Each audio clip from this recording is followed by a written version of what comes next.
वक्फे के बाद दोबारा खुशामदीद। तो हमारी बात चल रही थी कि ये जो हालिया तब्दीली लहर आई है, क्या ये करप्शन और बदनवानी और बैड गवर्नेंस का रद्द-ए-अमल है या इसमें मज़ीद कोई और अवामिल पीछे मौजूद थे इस तहरीक जी, के? मैंने बहुत तफसील से बताया कि इसके अवामिल में तहज़ीबी अवामिल भी शामिल हैं, तारीख़ी अवामिल भी शामिल हैं और सियासी अवामिल भी का भी इसमें दखल है। और ये सारे अवामिल मिलकर वो तजर्बा पैदा कर रहे हैं कि जिसको आप मतलब अरब दुनिया के अंदर इनकलाब की सूरत में देख रहे हैं। उसको इनकलाब का नाम दिया गया, हालांकि इनकलाब तो अभी नहीं है, लेकिन ये इनकलाब बनने के इम्कानात रखता है। कहा यह जाता है कि मगरब में जो ये अरब दुनिया के आमिर हुक्मरान हैं, ये जो है मगरब के परवरदा हैं और मगरब के जो है ग़ुलाम बने हुए हैं।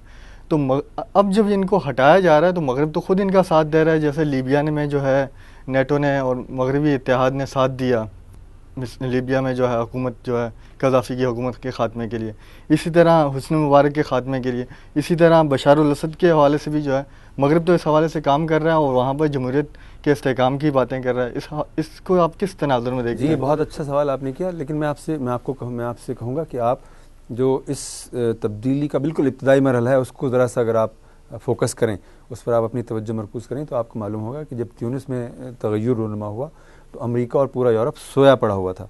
मतलब उनको ये तवक्को ही नहीं थी कि ट्यूनिस के अंदर ये तब्दीली आने वाली है।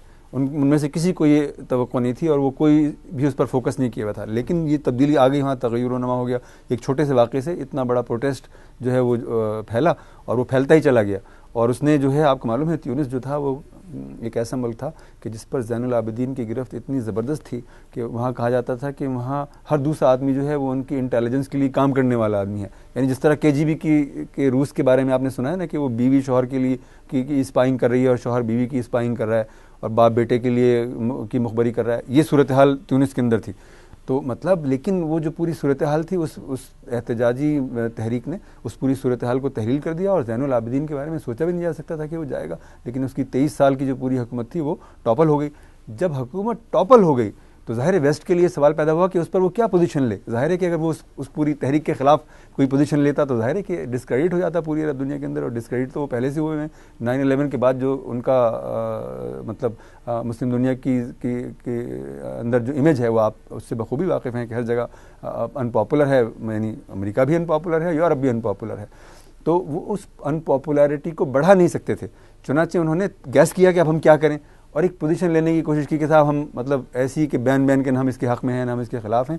मतलब इस तरह की पोजीशन कि जिससे अवाम का रद्द-ए-अमल उनके ख़िलाफ़ ना हो। फिर लेकिन ये सिलसिला चूँकि ट्यूनिस तक महदूद नहीं रहा, बल्कि फिर ये मिस्र पहुँच गया और फिर लीबिया पहुँच गया। तो अब ट्यूनिस में तो उनका कोई इंटरेस्ट नहीं था, यानी मतलब जियो स्ट्रैटेजिक इंटरेस्ट नहीं था। लेकिन लीबिया के अंदर उनका जियो स्ट्रैटेजिक इंटरेस्ट था, तेल था वहाँ पर। तो उन्होंने देखा कि भाई ये अपॉर्चुनिटी है और इस अपॉर्चुनिटी को हमें अवेल करना चाहिए और हमें ये चाहिए कि जो कर्नल क़ज़ाफ़ी के ख़िलाफ़ मतलब बगावत करने वाले लोग हैं उनके साथ हम अलाइन कर जाएं और वहाँ उनको सपोर्ट करें ताकि हमें तेल तक हमारा एक्सेस जो है वो हो सके। तो ये उनका मतलब एक जियो स्ट्रैटेजिक इंटरेस्ट है जिसने उनको कंपेल किया। और आपको मालूम है कि अमेरिका ने तो वहाँ पर बराह रास्त मुदाखलत नहीं की, बल्कि यानी इससे पता चला कि अमेरिका इस काबिल नहीं रह गया कि मज़ीद मुदाखलत कर सके। चुनांचे उन्होंने फ्रांस को ये अपॉर्चुनिटी दी कि वो मुदाखलत करें। लेकिन वहाँ आप जो देख रहे हैं सूरत हाल वो ये है कि आपको मालूम है कि ख़ुद लीबिया के अंदर ये आवाज़ें उठ रही हैं कि हमें इस्लाम की तरफ लौट जाना चाहिए और हमें इस्लामी निज़ाम दरकार है। तो ये जो तग़य्युर का एक प्रोसेस है जिसमें मगरिब को कहीं आपको लग रहा है कि इनिशियल स्टेज में कोई बेनिफिट भी हो रहा है, लेकिन ये सूरत हाल जैसे जैसे आगे बढ़ेगी इंशाअल्लाह तो आपको ये मतलब इंशाअल्लाह देखेंगे आप कि वो रेटरिक वो गुफ्तगू कि जिसमें अभी इस्लाम कहीं मतलब सरफेस पर मौजूद नहीं है, कहीं पस मंज़र में मौजूद है, वो रफ्ता रफ्ता उभर कर सामने आएगा, सरफेस पर आएगा और गुफ्तगू का मरकज़ी हवाला बनेगा। तो ये जब ये इंशाल्लाह ये होगा तो मगरिब वहाँ पर एक लूज़र के तौर पर आपको खड़ा हुआ नजर आएगा। लेकिन एक हल्के की तरफ से ये सवाल भी उठाया जाता है कि अगर वहाँ पर इस्लामी हुकूमत कायम हो गई, जैसे मिस्र में हो गया या ट्यूनिस में हो गया, वहाँ पर एक इस्लामी हुकूमत का, तो अलजाज़ायर की तरह वहाँ भी यही हाल होगा जैसे ख़त्म कर दी गई, या हमास को जैसे फ़लस्तीन में ख़त्म, तो उनको ख़त्म करके फिर वहाँ पपेट बिठा दिया। क्या किया उन्होंने? देखिए ना, फ़लस्तीन में जब तग़य्युर आया, वहाँ पर हमास जीती है, तो आपने देखा कि पूरी मगरबी दुनिया ने उसको शन कर दिया। मतलब पूरी मगरबी दुनिया ने उसका बायकॉट कर दिया, अमेरिका ने बायकॉट कर दिया, यूरोप ने बायकॉट कर दिया। और अब दुनिया भी आपको मालूम है कि सपोर्टर तो नहीं है ना हमास की, मतलब वो कहते कुछ भी हो लेकिन सपोर्टर नहीं है वो हमास की। लेकिन हमास ने सर्वाइव किया है, हमास ज़िंदा है और अपनी पूरी तवानाई के साथ ज़िंदा है। उसकी पॉपुलैरिटी का बेस न सिर्फ ये कि मौजूद है बल्कि वो एक्सपेंड हो रहा है वो। और अगर कोई डिस्क्रेडिट हुआ है तो महमूद अब्बास डिस्क्रेडिट हुआ है, उनकी मतलब तंजीम डिस्क्रेडिट हुई है। तो इससे ये पता चल रहा है कि जो चीज़ पॉपुलर बुनियादों पर खड़ी हो जाती है, जिसको वाकई अवाम की तायद और हिमायत हासिल हो जाती है, उसको आप बहुत अरसे तक टाल नहीं सकते हैं। और यही तो इस वक्त अरब दुनिया के अंदर रोनुमा होने वाले तग़य्युर का सबसे अहम पहलू है कि वो इतने बड़े पॉपुलर बेस की बुनियाद पर आगे बढ़ रहा है कि अमेरिका या यूरोप के लिए उसको नज़रअंदाज करना मुमकिन ही नहीं रहा है। वरना तो ये मतलब ये जो आप देख रहे हैं कि वहाँ इंतखाबात हुए, इंतखाबात भी वहाँ पर ना होने देते हो। मतलब अलजज़ायर के अंदर आखिर ये हुआ था ना, अलजज़ायर में इंतखाबात का पहला मरहला ही मुकम्मल हुआ था और वहाँ चूँकि इस्लामिक फ्रंट पहले मरहले में 2/3 मेजॉरिटी के साथ जीत रहा था, तो उनको लगा कि दूसरा मरहला तो इससे भी ज़्यादा पॉपुलर कर देगा उनको, चुनांचे उन्हें इंतखाबात होने ही नहीं दिए। हमास के बारे में भी उनका ख्याल ही था कि हमास मतलब दूसरी बड़ी क़ुव्वत बनकर उभरेगी। अगर उनको ये मालूम होता कि हमास जीतने वाली है तो वहाँ इंतखाबात होने ही नहीं देते वो। तो उनकी मजबूरी ये बन गई है कि मुस्लिम दुनिया में तग़य्युर का अमल इतना तेज़ रफ्तार हो गया है और उसने एक ऐसी अवामी बुनियाद पैदा कर ली है कि जिसको रजिस्ट करना अब मगरिब के लिए मुमकिन ही नहीं है। अब मगरिब को इस्लाम के उरूज और उम्मत मुस्लिमा की शौकत के साथ किसी न किसी तरह गुजारा करना सीखना होगा। इसकी इब्तदा मतलब अभी हो रही है, इसका आगाज़ आप देख रहे हैं। लेकिन इसके बावजूद फिर ईरान पर हमले की तैयारियां हो रही हैं इतने बड़े कॉन्सिक्वेंसेस के बावजूद। हाँ जी, ईरान का मसला ज़रा सा थोड़ा सा मुख्तलिफ है। ईरान का मसला ये है कि ईरान जो है इस वक्त आप देखिए कि जो मतलब ख़त्ते की सूरत हाल है उसमें ईरान अगर किसी के लिए थ्रेट है तो वो सिर्फ इसराइल है। मतलब वरना ईरान जो है उसने, आपको मालूम है कि जो यानी इराक़ की सूरत हाल है उसमें मतलब उन्होंने ताउन ही किया अमेरिका के साथ, तो ये यूरोप के साथ ताउन ही किया ना उन्होंने। मतलब वहाँ पर उसके बगैर तो वो तग़य्युर रूनुमा ही नहीं हो सकता था। आपको मालूम है इराक़ के अंदर जो अमेरिका का रेजिस्टेंस है तो वो तो उन ख़ित्तों में हुआ ही नहीं कि जिसको आप शिया अक्सरियती ख़ित्ता कहते हैं। वो तो उन ख़ित्तों में रेजिस्टेंस हुआ कि जिनको आप सुन्नी ट्रायंगल कहते हैं अमेरिकन, सही है। तो वहाँ अगर वो भी खड़े हो जाते हैं उनके ख़िलाफ़ तो वहाँ मतलब ज़ाहिर है कि अमेरिका तो नहीं आ सकता था, अपने कदम नहीं जमा सकता था। लेकिन इसराइल जो है वो ईरान के बारे में एक मुख्तलिफ परसेप्शन रखता है। वो समझता है कि ईरान का न्यूक्लियर पावर बन जाना इलाके में उसकी बालादस्ती के लिए एक मसला पैदा करेगा और अगर ईरान ने एटम बम बना लिया तो फिर मतलब 2-3 महीने के अंदर ही आप देखेंगे कि सऊदी अरब भी कहेगा कि भाई अब हमें भी एटम बम की ज़रूरत है और तुर्की भी कहेगा कि हमें एटम बम की ज़रूरत है। तो पूरा जो मिडल ईस्ट है वो मतलब न्यूक्लियराइज हो जाएगा और ये बात खुद इसराइल की सिक्योरिटी के लिए बहुत संगीन होगी। चुनांचे वो इस बात को अवॉइड करने के लिए ईरान के ख़िलाफ़ पेशकदमी के बारे में सोच रहे हैं और सारी जो खबरें आ रही हैं वो इसी कॉन्टेक्स्ट में है। अच्छा, ये बताइए, ये इस्लामी तहरीकों के हवाले से मुख्तसर बात, इस पर ज़रा तफसील से मज़ीद बात करते हैं कि ये कितने मौक़े मौजूद हैं कि वो रिप्लेस कर सकें जो सेकुलर तबके को। मसलन एक बहुत तवील इक़्तिदार जो अरब दुनिया में रहा है वो सेकुलरिस्टों के पास रहा है।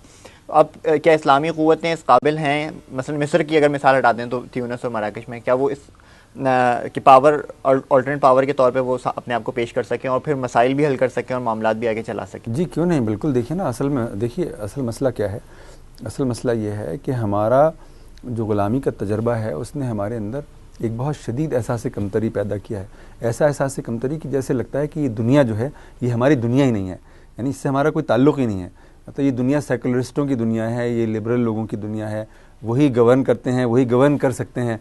जो मजहबी पस मंज़र रखने वाले लोग हैं न तो वो इक़्तिदार में आएंगे। एक ज़माना तो ये था ना कि वो उनका इक़्तिदार में आना ही सवालिया निशान होता था कि वो इक़्तिदार में आ ही नहीं सकते भाई। अब वो चूँकि आने लगे हैं तो अब ये सवाल पैदा होने लगे कि क्या वो गवर्न कर सकते हैं। तो क्यों नहीं कर सकते हैं, वो गवर्न कर सकते हैं, बिल्कुल उसकी एबिलिटी वो रखते हैं। और आपको मालूम होना चाहिए कि ज़िंदगी में जो अहम चीज़ होती है उसमें ज़िंदगी में अहम चीज़ जो है वो गवर्नेंस का एक्सपीरियंस नहीं है। गवर्नेंस का एक्सपीरियंस तो 6-8 महीने के अंदर हो जाएगा, उनको 1 साल के अंदर हो जाएगा और उसमें गलतियाँ भी उनसे होंगी डेफिनेटली, और इंसान ट्रायल एंड एरर के ज़रिए से सीखता ही है। लेकिन जो चीज़ है वो ये है कि उनके अंदर इस मुस्लिम दुनिया को तब्दील करने की ख्वाहिश मौजूद है। उनके अंदर आपको देखेंगे पूरी इस्लामी तहरीकों का जो मोरल कैरेक्टर है उस सेकुलर और लिबरल लोगों से इन मानों में बेहतर है कि उनमें करप्शन की वो सूरत हाल नहीं है कि जो सेकुलर तबके के अंदर पाई जाती है, सही है। और उनके पास एक ट्रेंड कैडर है, यानी एक मुनज़्ज़म क़ुव्वत हैं वो सारी की सारी इस्लामी तहरीक हैं और उनके पास एक ट्रेंड कैडर है। तो इससे हमें उनके बारे में ये तवक्को पैदा होती है कि इंशाअल्लाह वो इक़्तिदार में आएंगे और वो डिलीवर करेंगे और मसाइल हल करेंगे। और अगर उनके अंदर मतलब लर्निंग का कोई मतलब खला है और उसकी कोई कमज़ोरी है तो इंशाअल्लाह वो इक़्तिदार में आकर इसको भी लर्न करेंगे। देखा जाता है जैसे फ़ौज जो है मुस्लिम दुनिया में फ़ौज का इदारा जहाँ जिस भी मुल्क की बात की जाए वो बहुत मजबूत है और वही जो है ज़्यादातर जो है हुकूमतों को चला रहे होते हैं। तो क्या अरब दुनिया में ये लगता है कि वो फ़ौज जो है पीछे हट जाएगी? जैसे मिस्र में यही हो रहा है कि आखिरी वक्त तक जब जो है हुस्न मुबारक से इक़्तिदार लिया जा रहा था तो उस वक्त भी जो है मिस्र का आर्मी चीफ जो है अमेरिका में मौजूद था, और वो आखिरी टाइम पर आया है और फिर वो इक़्तिदार पर काबिज़ हो गया।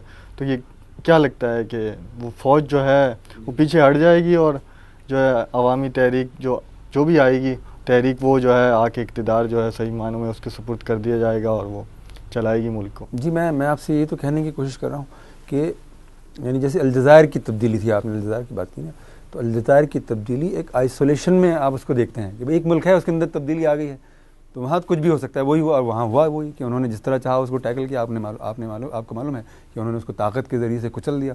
और आपको मालूम है कि गुज़श्ता 10 बरसों के अंदर वहाँ 5-6 लाख लोग जो हैं वो मारे गए हैं उस कॉन्फ्रंटेशन के अंदर, उस खाना जंगी के अंदर।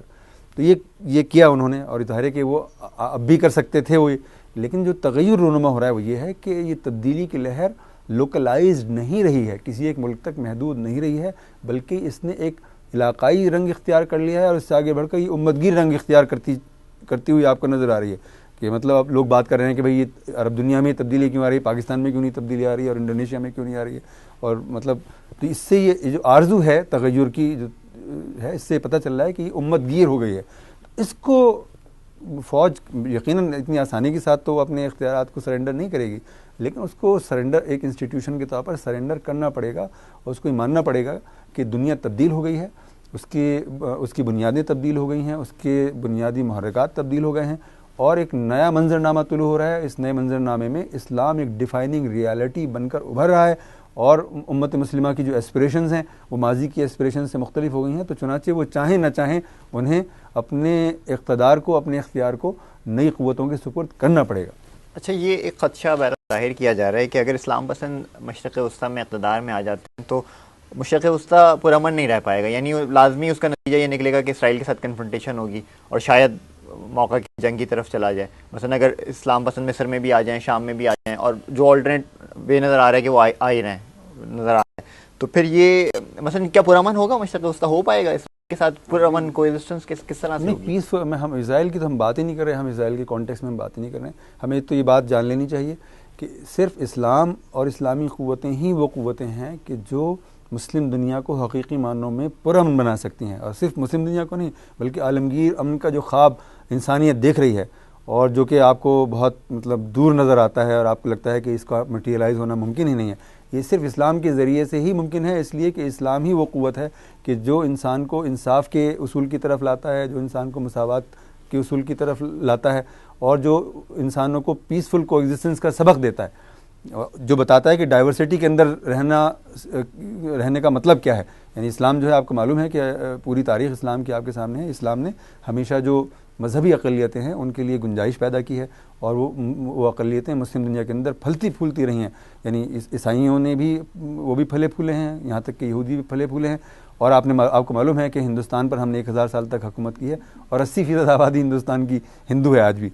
तो इससे बड़ी कोई एग्जाम्पल हो सकती है कि इस्लाम जो है वो पीसफुल एग्जिस्टेंस पर कैसा यकीन रखने वाला मज़हब है। तो आपको यकीन कर लेना चाहिए कि ऐसा ही होगा। लेकिन जहाँ तक इसराइल की आप बात कर रहे हैं, तो इसराइल एक ऐसी रियासत है कि जो आपको मालूम है कि जिसकी कोई तारीख़ी बुनियाद नहीं है, जिसकी कोई अखलाक़ी बुनियाद नहीं है, और जिसकी कोई यानी गोया कानूनी बुनियाद नहीं है।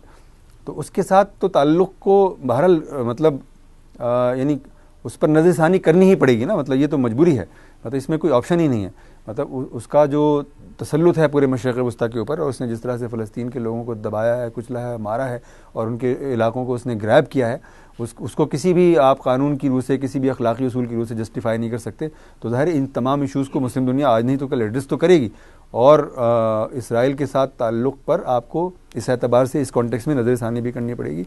और ये सवाल अभी बहुत मुस्तक़बिल से मुताल्लिक़ है कि क्या इसराइल के एग्जिस्टेंस के लिए कोई जस्टिफिकेशन हो सकती है। ये ऐसा सवाल है कि जो हमें मुस्तक़बिल की उभरती हुई उम्मत मुस्लिमा की लीडरशिप पर छोड़ देना चाहिए। इसमें हमारे तो मॉडल्स मगरिब को कबूल ही नहीं है। जैसे तुर्की का मॉडल है, इसे दीगर इस्लामी, हालांकि तुर्की एक सेकुलर आइन है उसके पास, लेकिन दीगर इस्लामी ममालिक की तहरीकों ने उस जस्टिस एंड डेवलपमेंट पार्टी का जो नाम है वो हायर किया, और फिर जैसे मराकश में जस्टिस एंड डेवलपमेंट पार्टी जीती।